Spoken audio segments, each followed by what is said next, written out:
오늘 우리가 함께 나누실 하나님의 말씀은 구약 성경 느헤미야 1장 1절부터 5절 말씀입니다. 느헤미야 1장 1절부터 5절 말씀. 제가 느헤미야 1장 1절부터 5절 말씀을 읽도록 하겠습니다. 하가랴의 아들 느헤미야의 말이라. 아닥사스다 왕 제20년 기슬르월에 내가 수산궁에 있는데 내 형제들 가운데 하나인 하나니가 두어 사람과 함께 유다에서 내게 이르렀기로 내가 그 사로잡힘을 면하고 남아있는 유다와 예루살렘 사람들의 형편을 물은즉 그들이 내게 이르되 사로잡힘을 면하고 남아있는 자들이 그 지방 거기에서 큰 환난을 당하고 능욕을 받으며 예루살렘 성은 허물어지고 성문들은 불탔다 하는지라. 내가 이 말을 듣고 앉아서 울고 수일 동안 슬퍼하며 하늘의 하나님 앞에 금식하며 기도하여 이르되 하늘의 하나님 여호와 크고 두려우신 하나님이여 주를 사랑하고 주의 계명을 지키는 자에게 언약을 지키시며 긍휼을 베푸시는 주여 간구하나이다. 아멘.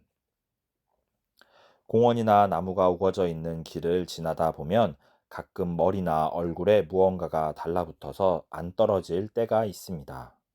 바로 거미줄이 있는 줄 모르고 지나가다가 머리에 달라붙게 된 것입니다.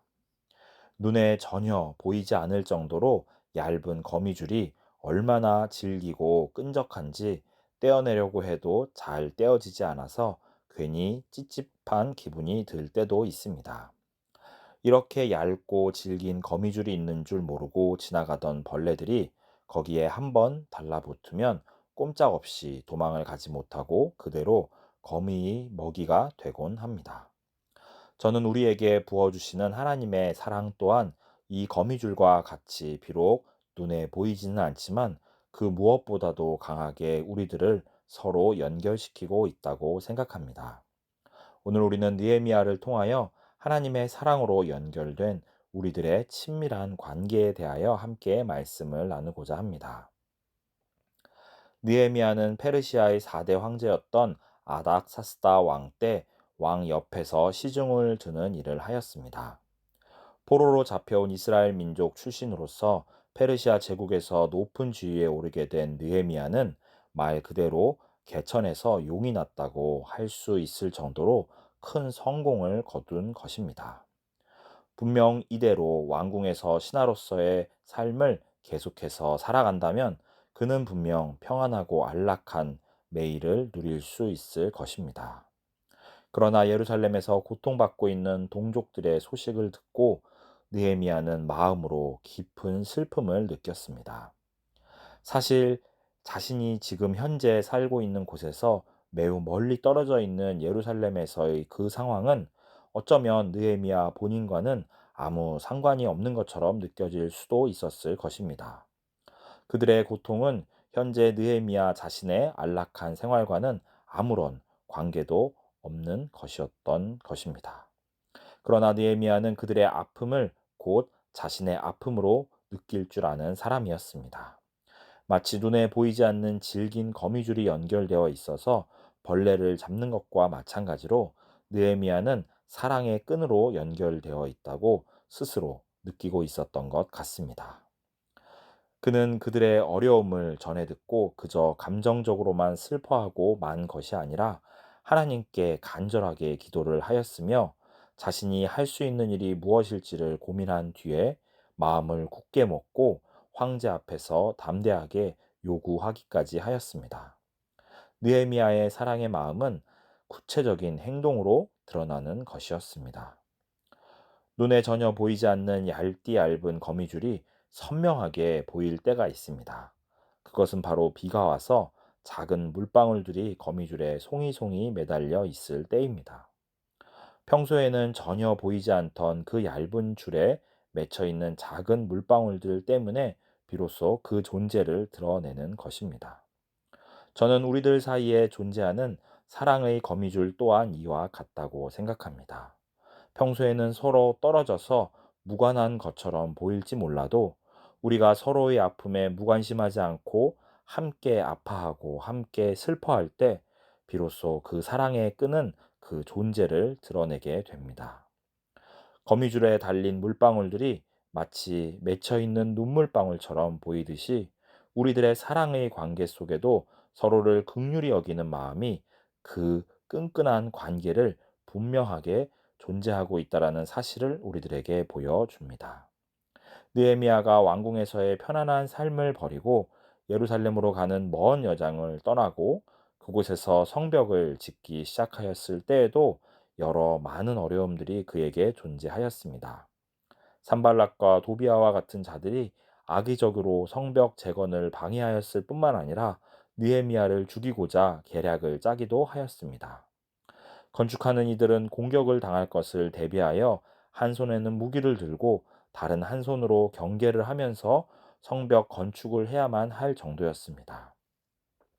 그리고 그뿐만이 아니었습니다. 외부적인 위협과 방해에 못지않게 내부적인 문제와 갈등 또한 성벽 건축이라고 하는 귀한 사역을 방해하기 일쑤였습니다. 똑같이 어려운 처지에 있었던 이스라엘 백성들 사이에서 돈을 빌려주고 높은 이자를 요구하여 결국 자녀들을 노예로 데리고 가거나 먹을 것조차 없도록 전 재산을 강탈해 가는 일도 벌어졌습니다.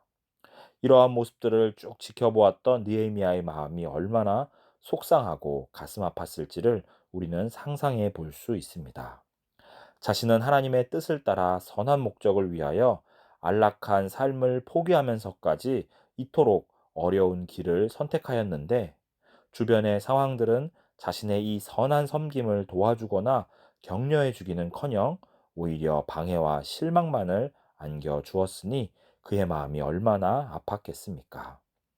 어쩌면 하나님과 사람들을 원망하고자 하는 마음이 들었을 수도 있으며 기껏 큰 마음을 먹고 시작하였던 이 일을 이제 아예 포기해버리고 싶었을지도 모릅니다.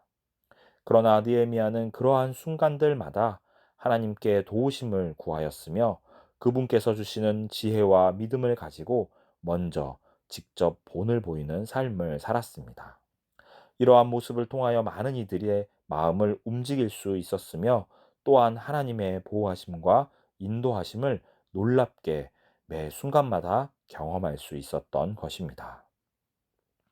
우리가 하나님 앞에서 선한 뜻으로 귀한 섬김의 삶을 시작하더라도 반드시 그 모든 과정이 순탄하지는 않을 수도 있습니다. 그리고 그러할 때 우리들의 마음은 쉽게 지치고 어려워지게 되기도 합니다. 그러할 때 우리는 반드시 이 말씀을 기억해야만 할 것입니다. 빌립보서 1장 6절 말씀. 너희 안에서 착한 일을 시작하신 이가 그리스도 예수의 날까지 이루실 줄을 우리는 확신하노라. 아멘.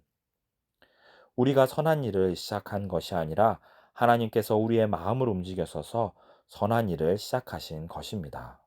그리고 또한 그 일을 끝내 이루시는 분 또한 바로 하나님이십니다.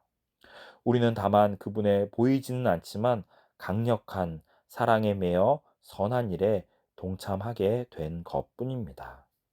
느헤미야를 통하여 사랑의 마음과 헌신적인 삶이 무엇인지를 배운 우리들이 또한 우리들의 각자의 삶의 자리 가운데에서 하나님께서 이끄시는 대로 그 선한 일을 끝까지 마칠 수 있기를 바랍니다. 어려움과 위기 속에서도 이 선한 믿음의 길을 포기하지 아니하고 끝까지 이루어 나가시는 우리 종암성서 침례교회의 모든 성도님들이 되시기를 주님의 이름으로 축복합니다. 기도하겠습니다. 하나님, 우리들의 선한 마음에도 불구하고 때로 이해할 수 없는 어려움들이 우리를 힘들게 할 때마다 이 느헤미야의 믿음을 기억하게 하여 주시옵소서. 우리들이 결코 서로 무관한 존재들이 아니라 하나님의 사랑의 끈으로 묶여 있는 한 지체들임을 기억하게 하시고 그 사랑의 마음으로 시작한 선한 헌신과 섬김을 하나님의 은혜 안에서 끝까지 지켜 이룰 수 있게 하여 주시기를 간절히 기도합니다. 오늘 하루를 그리고 이번 한 주를 주님의 은혜에 온전히 내어 맡기오니 주님 우리를 돌보아 주시며 우리의 필요에 맞게 하나님의 놀라운 은혜와 선한 인도하심을 베풀어 주시옵소서. 우리의 주님 되시는 예수 그리스도의 이름으로 기도하였습니다. 아멘.